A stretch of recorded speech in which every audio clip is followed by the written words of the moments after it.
Why do I keep saying that working class people are interdependent? Wouldn't people with fewer resources hoard them and not share them? I'm so glad you asked. I research the unwritten rules of work for people from working class backgrounds, and one of the unwritten rules that shocks people when they move up from a working class background to the middle class and higher and working more white collar jobs is how individualistic it is. And this commenter asked me this justifiable question: why would they be interdependent if they don't have any resources? So let me talk to you about what this study found looking at women in poverty. The key difference came down to if they had social connections to share with, because it's not just altruistic, it's about survival. When you have a community, you can survive. So this study interviewed about 54 women, and for the took undergraduate quant people here. It's not supposed to be generalizable. Qualitative is supposed to be rich. Quant tells us how much, qualitative tells us why.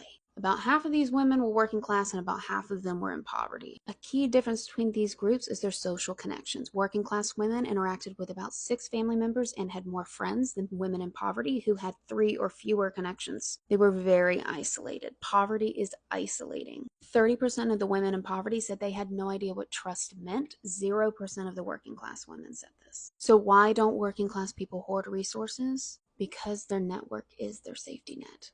When you're working class, you can't just call your parents for an emergency $5,000 loan. You can't hire a nanny when your kids get sick, and you can't go to work, but you can rely on your neighbor to watch them, or your cousin to give you a ride when your car breaks down, or your coworker to cover your shift when you're sick. The math works out that when you share a little, you get what you need when you need it, usually. But there's a paradox that the study found that once you hit poverty, like homelessness, like completely financially destitute, that's when that system breaks down because it's so isolating. Women in poverty reported not knowing what trust was, feeling isolated and alone, and their family relationships have become more of a source of stress than support. So there's this cruel irony that the people who need the support the most aren't getting it. So to answer the commenter's original question, your intuition makes sense from an individualistic standpoint, but it doesn't from a community standpoint. Some economists have called this reciprocal altruism. It is not really just pure, I'm doing this out of the goodness of my heart. It's I'm doing this for you now, and I don't know when, but eventually you will likely take care of me too.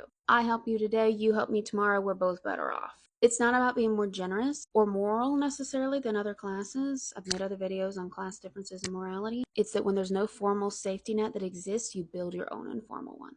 And that's why when you finally become maybe financially stable and get an upper class job, or you're on your way to it, it can be completely shocking to then be around people who are hoarding things like knowledge of how the office works, insider information on how decisions are made, and the lack of reinforcement for actually working towards teamwork.